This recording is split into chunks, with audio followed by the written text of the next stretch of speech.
Okay, cool. Also, I have a cold, so I'm sorry if I sound weird too. Okay. I hope I can still see the chat once I open this and make it full screen. Let's try. Okay. And do you guys see the chat or anything on my screen that says nutrient ratio relationships? Like, is anything in the way? No. Okay, cool. All right. So, nutrient ratio relationships. So this means basically mineral interactions, both between macro and micro minerals. Of course, there's also like vitamins and things that have some nutrient relationships with other things. But we're going to be talking about minerals right now, just so it doesn't get super crazy and long and confusing. So what are nutrient ratios? If you don't know, basically certain vitamins and minerals share a relationship with each other. Um, but this relationship can only be perfect. And by perfect, this means that the nutrients are being absorbed properly and in the most bioavailable way, for lack of a better words, if the nutrients are provided in specific amounts. So basically, if you have a dog and their food has a nutrient relationship between zinc and iron of 2 to 1, meaning for every 1 milligram of iron, 2 milligrams of zinc are in the diet. So I'll go over that ratio in a bit, but that is so far we think that 2 to 1 zinc to iron is best for adult dogs. So if zinc was provided 2 to 1, zinc to iron, then zinc and iron would be absorbed best in that ratio. So I'll go over a few more examples too, because I know that's not the greatest explanation, but so this basically means that the amount of one nutrient in the diet affects how another nutrient is absorbed. So too much zinc equals iron isn't absorbed as well, and vice versa. Too much iron, the zinc might not be absorbed as well. So nutrients can either work synergistically, and this means that if one is consumed, it increases the effectiveness of another. So for instance, vitamin D really increases the effectiveness of calcium absorption. And then they can also work antagonistically. So like zinc and copper, zinc and iron, things like that, where one is consumed in excess, it decreases the efficacy of another. So homeostasis is basically when the right balance of nutrients are provided, and that makes the body be able to function at its best. All right, so this sounds scary. Should you be scared? No, because there's a lot of reasons. So one of them is that nutrient ratios don't get dangerously out of whack unless you feed a bunch of supplements. So the body can kind of work around, if you have a diet that's a little too high in iron and not as high in zinc, the body can actually how can I say this in the right way? It can absorb more iron, like basically change itself a little bit where it absorbs more iron and less zinc, or more zinc and less iron in that instance. So it can kind of get the ratio inside the body a little better, even if the diet itself isn't the perfect ratio. But if you're providing a lot of supplements, that gets kind of hard for the body. Whole foods contain macronutrients and micronutrients in the forms that the body understands and in ratios that it can easily handle, which is what I kind of just went over. And the gut can allow nutrients it needs more of to enter the body selectively while letting others pass through. So yeah, that's a better explanation than what I kind of just said. And nutrient ratios, oops, let me admit this person.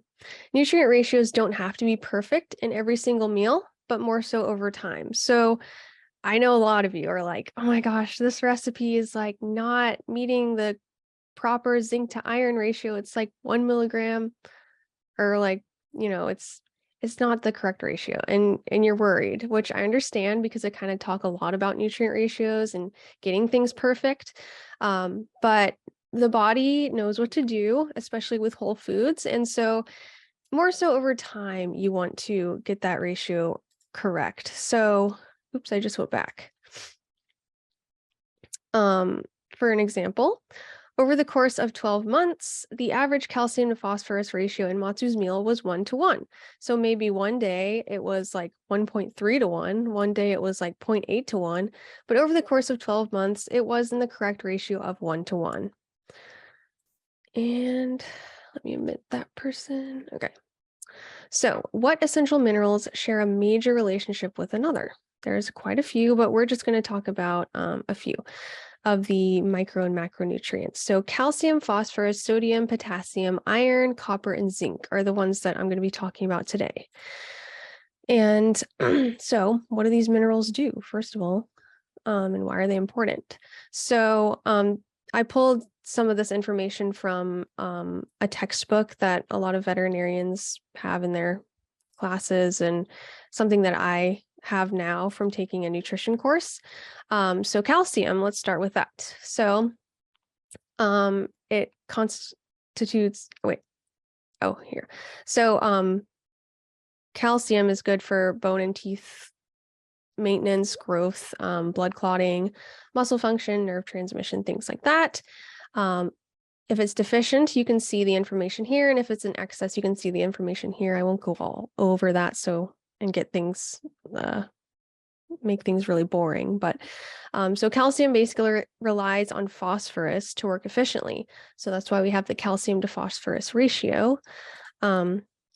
Vitamin D increases the calcium absorption. So I mentioned that earlier, but that vitamin D is very helpful when it comes to that. High levels of calcium decrease phosphorus and zinc absorption. So you got to, think about how much calcium you're adding. If you add, over the suggested ratio, then the phosphorus may not be absorbed as well, and the zinc may not be absorbed as well. And in humans, studies suggest that a calcium-rich diet protects against heart disease, but supplemental calcium may increase the risk. So there's another issue with supplements. So I don't see many people feeding calcium supplements, but a lot of pets can't eat bone. A lot of pets, can't have a lot of phosphorus in their diet. So calcium supplements are sometimes necessary. But if it's just a pet that can't chew bone very well, a bone meal supplement is a lot better than a calcium supplement. So phosphorus, it does a lot of the similar things as calcium. Of course, it does a lot of different other things that calcium doesn't too. And here's the deficiency and excess information. Phosphorus is also required for strong bones and teeth, proper renal function, and pH balance. Renal is kidney function. Excess calcium can affect phosphorus absorption, as we just kind of mentioned before. So phosphorus can be affected by calcium. And then we have sodium. Let me check the comments really quick. I see a few. Yes, one of my dogs has no teeth, so no bones for them. Yes, so bone meal, also seaweed calcium has phosphorus in it, so that's another good alternative. So sodium is something that a lot of people are weirded out about when it comes to pet diets, because in humans, since we consume so much, sodium seems like a bad thing, but it's actually a mineral that is necessary for the body. So we do need to provide it in the diet still. So many factors influence sodium requirements, like growth. Puppies and kittens need more sodium than adults. Lactation, mothers producing milk need more sodium, and of course exercise as well. That will affect the need for sodium. Sodium relies on potassium to maintain many bodily functions, so that's why sodium to potassium is a major nutrient relationship. And sodium relies on potassium to maintain bodily function. Oh, I just said that. I don't know why I have that twice. I meant to say this one. The right potassium to sodium balance increases bone health through decreasing excess excretion of calcium. So it also affects the calcium in ways as well. And then potassium. So in contrast to most minerals, potassium is not readily stored in the body. A lot of nutrients aren't just stored in the body. Mainly it's fat soluble nutrients that are like readily absorbed are stored in the body, but things like zinc, copper, iron, like they're they can be stored a little bit easier than something like potassium. Just not in the highest amounts as fat soluble nutrients. Potassium relies on sodium to maintain many bodily functions, like we said. And then we have zinc. So high levels of zinc can inhibit copper and iron absorption, as many of you probably know. Amino acids such as histidine and glutamine enhance zinc absorption. So these are amino acids that are often found in muscle meat. So your pet's diet is very high in that. And then zinc also comes in many different synthetic forms. So with quite a few of them being poorly absorbed, and they're also irritating on the digestive tract. So I've mentioned this before, but I'll say it again since it's kind of a new thing. Zinc picolinate is something I've been suggesting you feed. But I'm learning that a lot of pets are having some GI upset with zinc picolinate. It's very bioavailable, at least in human studies. But there are a few better options than zinc picolinate. So I've been recently suggesting ionic zinc drops, which are also easier to dose if you do have to resort to a supplement. And then copper.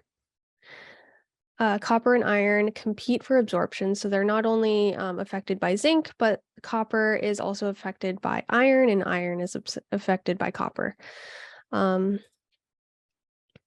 High levels of copper inhibit zinc absorption, as we just said. Why is it doing that? And high copper to zinc ratios increases oxidative stress. So like zinc and copper and iron, they're all metals. So when you see, metal like iron, like a cast iron skillet, and you get it wet, it rusts. That's oxidation. So that can happen in the body, which creates free radicals, which I just did a video on if you want to learn more about that, but I could get all into that, but let's not get into that and be boring. And then there's iron. So that's the last one that we're going to talk about. Vitamin A actually increases iron absorption. So of course, our raw diets are abundant in vitamin A. Iron competes with zinc during intestinal absorption, as we said, and high levels of iron can reduce hepatic copper stores. So copper storage in the liver, it can reduce that. Again, as I said, iron and copper kind of fight with each other. So what are the optimal nutrient ratios of these nutrients? I'm sure that's the main question here. So calcium to phosphorus, which is Ca2P, I have all the ratios here. So basically I'll explain, I guess, what these ratios even mean, because a lot of people probably don't even understand this. So basically it's a fraction of the, for example, calcium in the diet to phosphorus in the diet. So it's basically simplified down fractions of these minerals. So for every 1.2 of calcium, or let me rephrase that. For every gram of phosphorus, there needs to be 1.2 grams of calcium, if that makes sense at all. So my formulator does kind of reduce the fraction down to something like this, which is mainly what pet food companies kind of look at, is like, oh, the calcium to phosphorus is 1:1 or 2:1 or things like that. So I made it easy and kind of put it in these type of ratios so you can see what your diet looks like. But for puppies, it's 1.2:1, around that ratio. For large breed puppies, the calcium needs to be a little bit lower, so we're not feeding excess calcium and making them grow super fast, and then their bones can't catch up, or their joints can't catch up and cause some issues. So that's why it's closer to 1:1. Adults are around 1:1, kittens are about 1.1:1, and adults are around 1:1 as well. But I actually want to talk about that a little bit later regarding the cats and kittens, because there's also some other information that kind of shows that these might not be as accurate. So we'll see in a minute about that. So the ratio can differ depending on the form and availability of the calcium and phosphorus supplied in the diet. So as I kind of mentioned before, if you're feeding a calcium supplement, the ratio can kind of differ because the absorption is a little different when it comes to a calcium supplement versus a natural, food or source that provides that calcium and phosphorus naturally. Is there a difference in ration for large breed cats like Maine Coons? That's a good question. I'm going to talk about cat calcium to phosphorus ratios a little bit more in a second. That's okay. But it's a little confusing with cats. I would think it might be similar just off the top of my head, just because they are growing. They're large breed cats, and you don't want to make them grow too quickly for, their body not to be able to catch up, kind of the same thing. But I have not read anything about that as far as large breed cats. So yeah, that is a good question. So the younger the animal, the more critical it is that the calcium and phosphorus ratio is optimal. Again, as I mentioned, the large breed dogs, and of course they're growing, so we need to provide that calcium and phosphorus in proper ratios for that growth. Okay, so here's what I was talking about, the cats. So studies indicate that cats may tolerate wider dietary calcium to phosphorus ratios than previously recommended ratios between 1:1 and 2:1. So again, ratios can there's optimal ratios, but they are not like they have to be this or else, obviously the calcium to phosphorus ratio can range from 1:1 to 2:1 without major issues. But yeah, so these studies I put here, so let me just see, the calcium to phosphorus ratios less than 1 have been evaluated in cats. So they took 2 foods with different calcium to phosphorus ratios to adult cats for 52 weeks. One of the foods had 1:1 ratio of calcium to phosphorus. The other one had 0.6:1 ratio of calcium to phosphorus. So a lot less calcium in this one. So then they give the dry matter stuff. And then they noticed, they said serum concentration of total calcium, iodized calcium, phosphorus, PTH, alkaline phosphatase, and vitamin D. Analogs did not differ between cats fed these 2 different foods, so they made sure those didn't affect the calcium to phosphorus absorption. And they noticed that no signs of orthopedic disease or bone loss developed during the study. So that kind of shows that cats may not need as much calcium as other studies in the NRC kind of notes. And another one saying for kittens, it was kind of the same thing, which is a little surprising, but this is just what they saw. So that kind of, in a way, in my mind, kind of makes sense, because as we feed cats around like 6 to 8% bone, because raw feeders have kind of noticed that their stool consistency and just everything kind of falls down between 6 to 8% bone rather than 10% plus that we feed dogs. And usually I notice the ratio is around 0.6 to 0.8 to 1. So if that's, true, then that kind of makes sense with that, because we usually have to add, some eggshell powder or something to get that ratio up to 1:1. So I don't know, just something to think about for kitties.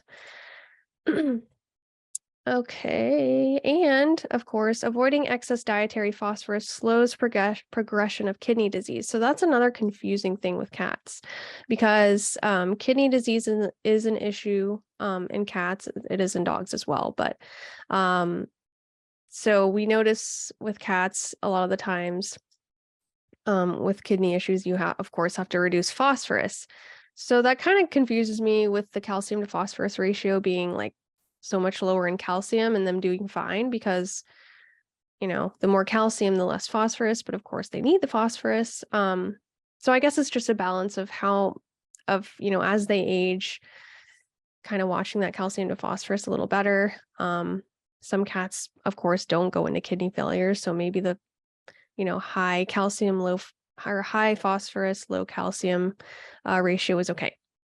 I don't know. That's just my thoughts. I'm not, suggesting anything, but anyway, yeah. Okay, so potassium to sodium is next. This one gets a little confusing because in the formulator, I have it backwards.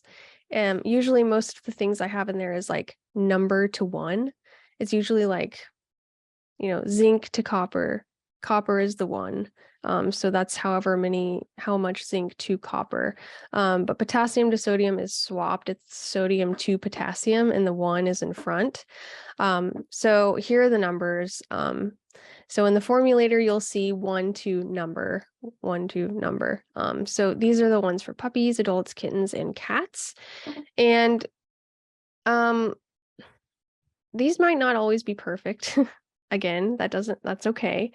I'll show you basically what foods provide what nutrient a little later in this presentation, but I'm sure a lot of you noticed that there's a lot of sodium in certain meats and foods, but a lot of potassium comes with those foods as well. So it's kind of they have their own ratio that's kind of working for those parts. But yeah, a lot of people are fearful of the amount of sodium they see in their diets. But as we go on, I'll kind of show you how that's okay. So in people, the average sodium intake exceeds the recommended requirement by like 15-fold. And of course, we're seeing some health issues in humans, but for the most part, people are still doing okay. Yes, this is a ratio in the formulator. I don't talk about it as much, but it's there. So just like humans, the sodium content of certain pet foods exceeds the recommended level by like 4 to 15-fold. And again, that's not great, but basically cats and dogs have a pretty high sodium safer upper limit, and we don't want to like just supply so much sodium everywhere, but they do have a high safe upper limit. And if you see your diet is higher than their single number recommended intake, that's okay. So I'm showing you right here. This is for dogs. This is for cats. This is NRC's nutrient requirements for sodium for adults. This number, the 200 and the 170, that's the amount recommended for the 1000 kilocalorie intake. And this is how much they can exceed basically until it gets too high. So this is 200 milligrams and it can go up to 15 grams. So that's a crazy high amount. We don't obviously want to get that high. We want to stick closer to this, but I'm just showing you that it can be higher and it can be okay. So next is zinc to copper. Zinc to copper ratios we usually talk about a lot. So these are the ratios. They're also on the cheat sheet, so I'm sure you've seen them. And again, I was talking about zinc before. Zinc affects many nutrient ratios, so use supplements with caution. And of course, unfortunately, since zinc is a little low in homemade diets, a lot of people like to use zinc supplements because they can't always feed red meats or they can't source oysters. And unfortunately, those are the two main things that are high in zinc. So it's frustrating a little bit with the zinc issues, but I don't want to get too super into this, but food data websites and stuff, and it's just, you can't always just trust the numbers that are just there for like a few different cuts, because it can vary widely depending on how the animal is raised, the foods that they ate. Of course, like grass-fed and finished beef meat will be a lot higher in zinc than grocery store meat, and even certain grocery store meat could differ as well. So the formulator gets you an idea, but if your diet is just like 2 milligrams low in zinc, I wouldn't freak out about that and go and grab a zinc supplement.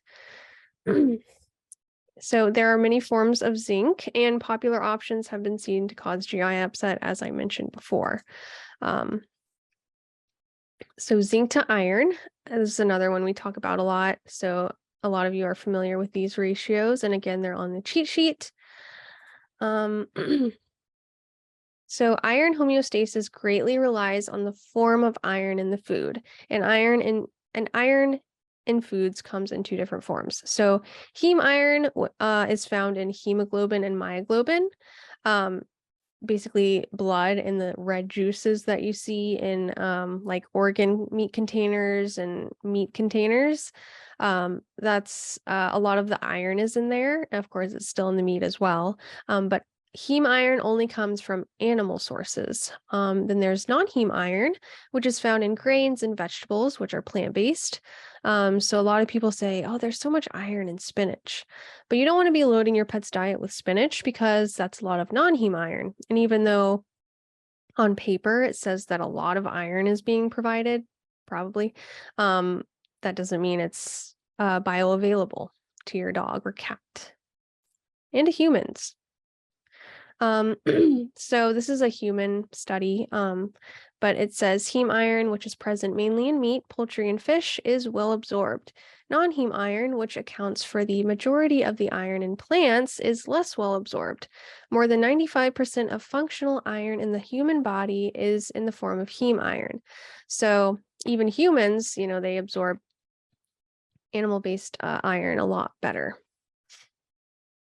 So what foods provide these nutrients? Let's talk about that. So calcium, of course, most of us know that bone, raw bone provides the most calcium. This is probably going to like move stupidly because I kind of forgot to like fix the movement for these slides. So sorry about that. Canned sardines are really high in calcium. And also milk is high in calcium, especially like raw milk, if you can get that. I gotta check the calcium content on kefir, but I forgot to do that. But it's still there in some amounts. Phosphorus, it's also pretty high in bone. Also very high in organ meats like heart, secreting organ meats like liver and spleen and things like that. And also an egg yolk, it's very high in that.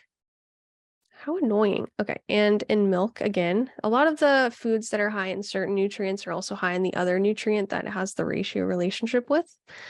And then grains as well have a lot of phosphorus.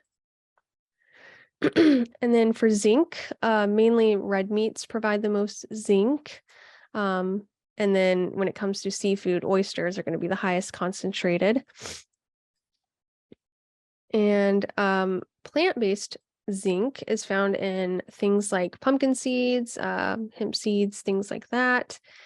And parsley is actually like surprisingly high in zinc. But of course, we want to stick with the animal-based zinc because that will be the most bioavailable to the body. Then copper, beef, bison, lamb, goat, ruminant animal liver is of course going to be the highest in copper. Poultry liver isn't very high in copper at all. Unfortunately, oysters are also a good source of copper. They're very high in copper they're very high in zinc. And of course they also provide copper. So another nutrient ratio within one food. Sweetbreads are surprisingly high in copper. Sweetbreads are like pancreas and thymus, I think, mixed together to create something called sweetbreads. And sesame seeds are pretty high in copper too. And then we have iron. Spleen is the highest concentrated food, I think, that you will see on the formulator that's high in iron. Surprisingly, duck and goose liver are super high in iron, specifically these two. Tripe is a pretty good iron source, green tripe. Any difference in iron content for black versus white sesame seeds? I'd have to look more into that. I actually don't know. The nutrient data that I have, it just says sesame seeds. So it doesn't really say if it's black or white. And then of course, iron. Why did that show both of them? Oh well. Lung is actually super high in iron, and also wild caught hunted meat like venison, duck, things like that are going to be a lot higher in iron than like farmed duck. I feed my dog Viva Raw and add dehydrated oysters, liver, heart, green tripe, etc. Would these count? Yes. Viva Raw actually doesn't, you probably don't need to add liver unless you're feeding like the poultry ones, and you just need to add liver for that copper, like beef liver. If that's what you're doing, then yeah, that's fine. A lot of Viva Raw's food, the PMR versions, the pure versions, probably aren't low in iron. Copper, the ones that will be low in copper are the poultry ones, but yeah. I don't think many of them are low in iron, if any. Why are these out of order? Okay. And then sodium, you guys are going to probably be like shocked at this unless you've already looked, but a lot of these like meat and bone are high in sodium. So organ meats like liver, brain, lungs, they're super high in sodium. Meaty bones are very high in sodium. And then of course this is kind of more obvious, but canned fish and shellfish and even raw fish are going to be higher in sodium. Came from the ocean, so they're going to be a little bit more concentrated in sodium. And eggs are quite high in sodium. And just to give you some veggies that are still high in sodium, parsley, not parsley, sorry, celery, beetroot greens. I think that's what it was. I should have labeled these. That's not what they are. I know it's not beet. I have to look at that in a second and tell you guys. And carrots are also really high in sodium, which surprised me. And then potassium, a lot of the same, sorry, a lot of the same foods are going to be high in potassium. A lot of the same ones that were high in sodium will be high in potassium.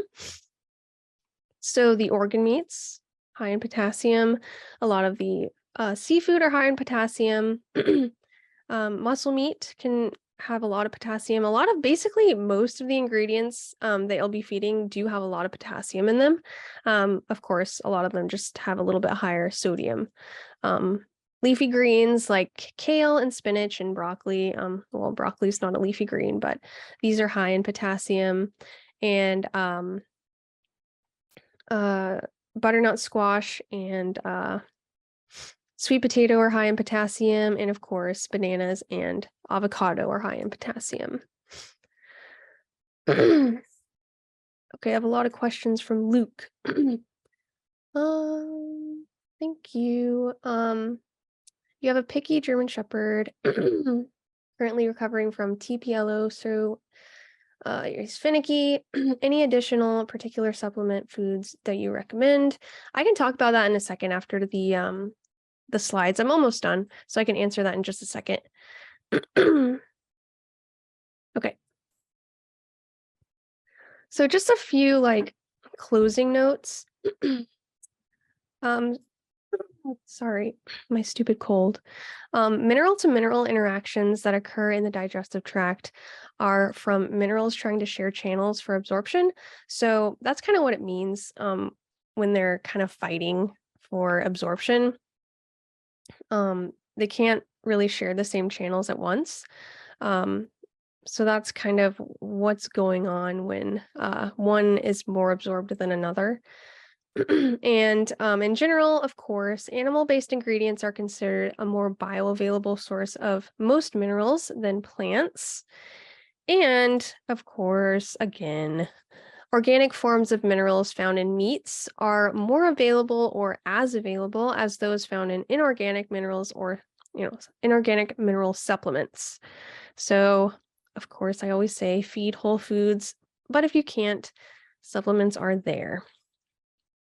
So, yeah, that was my presentation.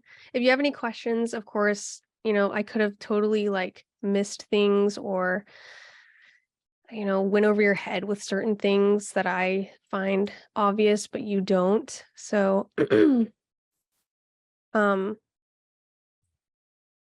yeah. Am I still sharing my screen? I don't think I am, but just let me know if I am. Okay, cool. So let me get to your questions. Luke. Okay. So he's recovering from surgery. So I do have a lot of recommendations for something like that.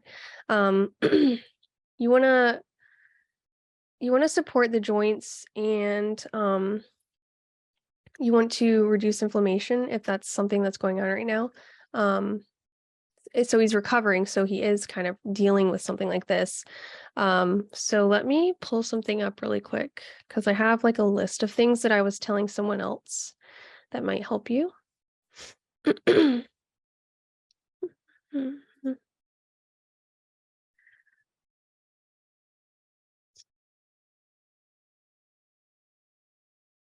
Okay. Okay, so I have quite a few things.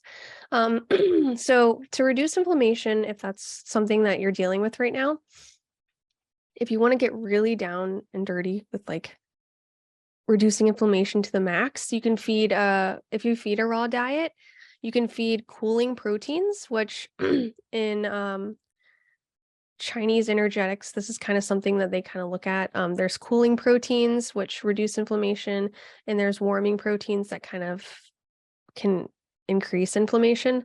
So cooling proteins are things like beef, goose, quail, duck, pork, rabbit, and bison.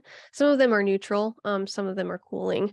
And to increase their efficacy even further, if you feed grass-fed and pasture-raised meat, these are going to be a lot higher in omega-3s, which are help with inflammation reduction as well. So there's one thing. Another thing that reduces inflammation, like I said, is omega-3s. So something like krill oil is very concentrated in omega-3s. You can of course feed whole fish, but if you need that therapeutic dose of omega-3s, krill oil is very good. Also, something that's very good is cod liver oil, but you want to cod liver oil is very high in vitamin D and it has some vitamin E in it as well. So you want to adjust the diet there. Maybe reduce the liver, and of course don't feed oily fish or vitamin D supplements. Those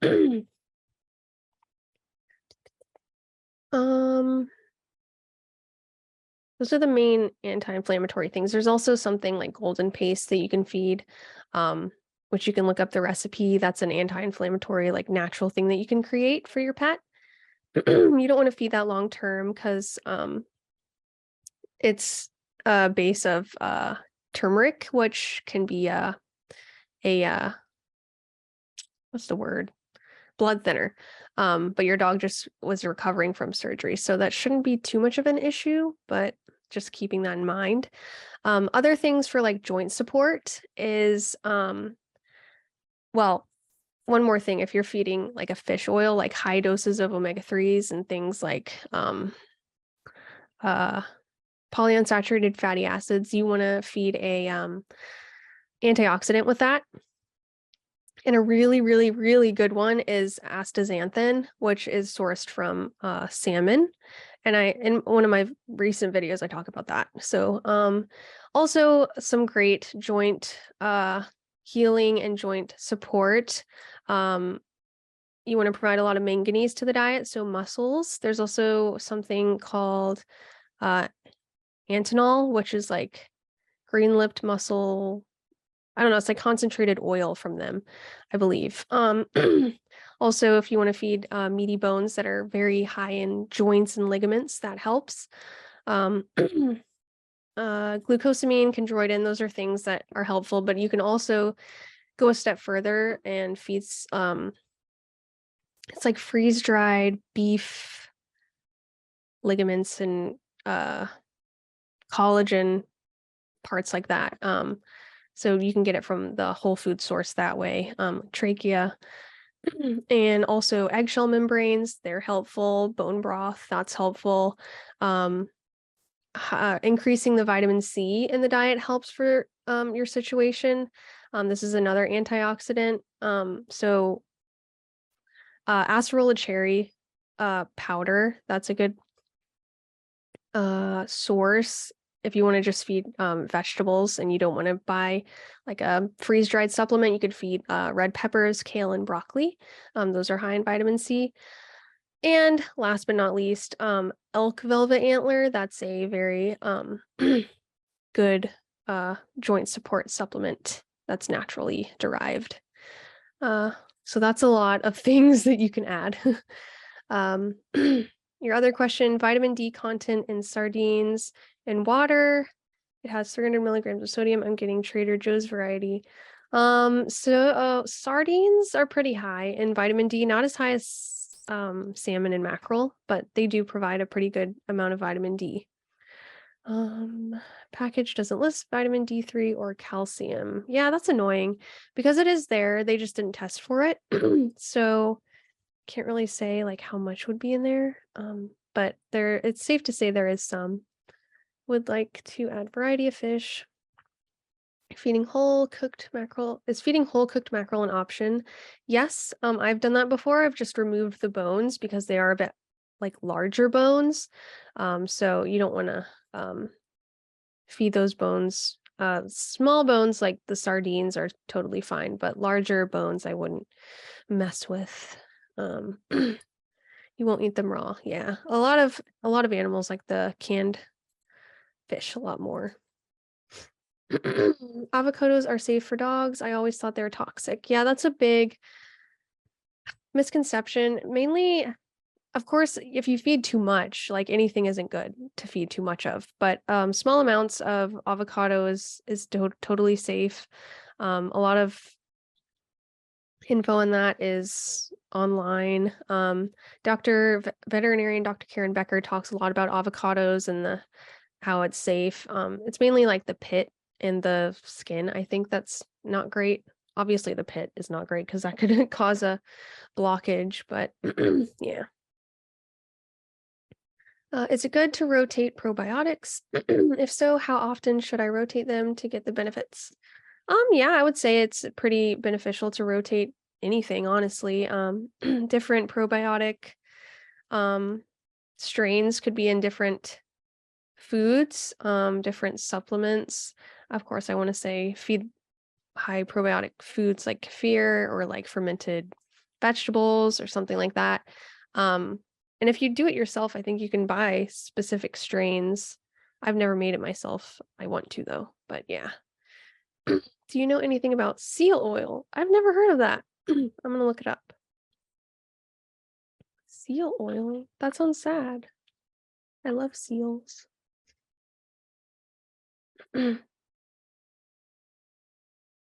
I'll look it up and see what that's all about. But I probably wouldn't recommend feeding it because it makes me sad, even though that's like really biased. Is the vitamin E requirement skewed due to testing with dry fed dogs? Well, I think that most food data, or not food data, and like nutrient requirements are kind of skewed for pet food. Because even the NRC, they kind of formulated their results for pet food. So that's kind of unfortunate, but it's all we have. But yes, I'd probably say so. If there's no significant animal source for vitamin E, should we rethink the RDAs? Seems similar to how vitamin C requirements are like 1/10 of the RDA in humans, dogs who don't consume carbohydrates. Yeah, there's a lot, like yeah, it's hard to, like, even get into. Erin of Raw Pets Rule, I've talked about this before, like, I've been talking to her a lot, and she's gonna start a podcast soon, kinda talking about things like this. So actually tomorrow is her first podcast, so that might be informational. A lot of stuff, kind of, like, questioning things that a lot of raw feeders don't question, she's gonna talk about a lot of that stuff. So, yeah, Raw Pets Rule on Instagram, she's gonna start talking about that. Could you spell those? Oh, okay, yeah, I'll type it in the chat. Astaxanthin. Actually, I'll just give you this whole, like, thing in the chat. I'll just paste it all.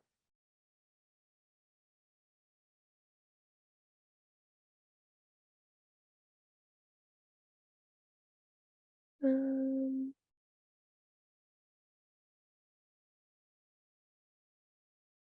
so there's a bunch of things that are helpful for joints and low inflammatory things there. Um, finding the right, where is it? Okay. Do I decrease the vitamin D supplement if I'm using 4-leaf rover bone meal instead of cow bone meal? Um, they give the vitamin D info, don't they? Um, I would put that in the formulator if you can. I actually probably will for the next update because that will give you more a better idea of how much vitamin D it provides and how much more you need to provide in your meal. Because that's a good thing to um take a look at. Of course, vitamin D safer upper limits are high too, so I don't think you'll be overdosing or anything, but is rotating between oysters slash mussels since they are bottom feeders, and and supplements good. Oh, is rotating between oysters and mussels and supplements good? How often should they be rotated or if at all? Um I think again, yes, it's good to rotate. Um, I rotate between oysters. I sometimes don't provide any zinc source, especially if I'm feeding a high red meat diet. Um, and sometimes if I know I haven't been feeding oysters for a while and my meal isn't high in red meats, I will reach for my ionic zinc supplement and I will use that. So yeah, rotating is good, and for manganese, I sometimes rotate with blue mussels, I sometimes rotate with tripe, sometimes I'll use a zinc supplement or a manganese supplement too, but I always try to use the whole foods. Yeah. Um, I've read that dry food can lead to kidney disease in cats. How true would this be? I think it's pretty obvious that dry food could do that for many reasons. Uh First of all, cats aren't very good at drinking because they're a desert species, at least this is what's been said. They're a desert species, and this is kind of why they don't drink because they kind of get most of their moisture from the animals that they hunted. Because of course we know that whole prey animals are like 70 to 75% water. So they weren't naturally drinking from water sources very often. So I guess this is kind of a reason why we think that cats don't drink very well here as pets, because they don't. They usually also want like a water that's streaming or like moving, which could also there's other reasons why they choose to do that, or people think they choose to do that, drink from sources that are only moving. But anyway, um, dry food is super dry. It's like 6 to 10% moisture, max 12. So because cats don't drink as well as they should, and they're eating a super dry, like moisture depleted diet, that's a lot of stress on the kidneys, and because that creates a lot of waste in the uh what am I trying to say? Like there's a lot of waste buildup basically. And so the more waste that builds up in the bladder, this causes bladder and urinary stones as well, because there's a lot of just like sediment that's kind of building because there's not enough moisture flowing through to kind of remove that waste. So basically, that's like not the best explanation. I have a few videos on it too, but dry food I think is a big contributor to kidney damage. And I just don't really understand why they make a dry food diet for urinary issues and kidney issues. I just don't understand. I lost your part of your other question, comment I didn't read. I lost one of mine to this, and I am trying to get all the information I can since I want to switch my UTI prone cat to raw instead of his prescription kibble if possible. Yes, I would definitely do that. There's other factors that you need to look at when it comes to like cats with urinary issues. pH balance is a big one, but some cats just it's the moisture issue. So I would say try to do that, try to make the switch. There's a lot of ways you can watch your cat's urine pH. I like to use the litter box. It's called the Breeze system. And I can kind of test my cat's urine that way because there's a tray at the bottom that the urine kind of goes into, and usually there's a pee pad there.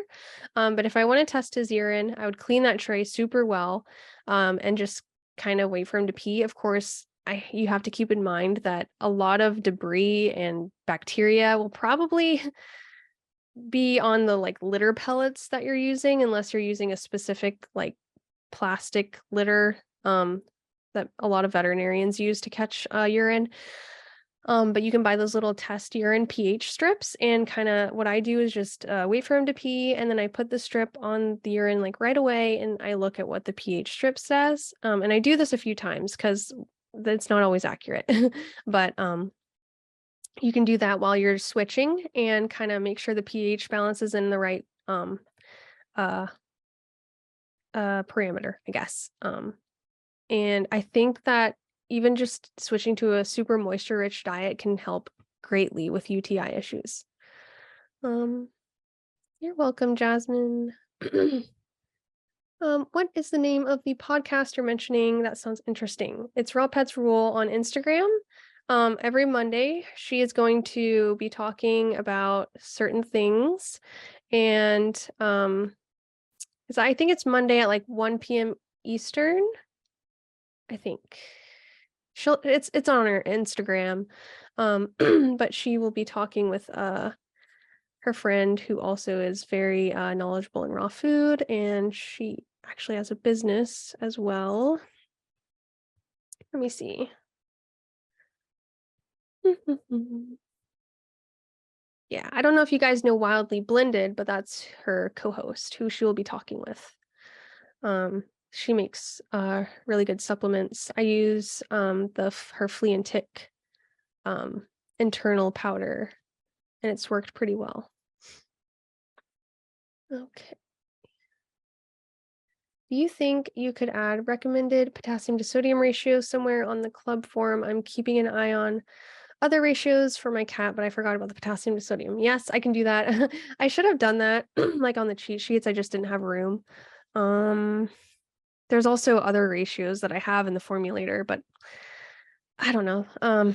It's just hard to, I don't want so many people to like freak out over making sure every single ratio is in like perfect condition. So I just kind of talk about a few. But yes, I can put those. I'll also probably upload these slides. Maybe, I don't know. That might be more helpful.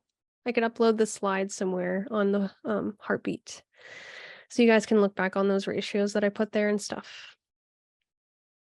But yeah. And you posted the link. Yes, that's Raw Pets Rules Instagram. So she'll be doing the live every Monday.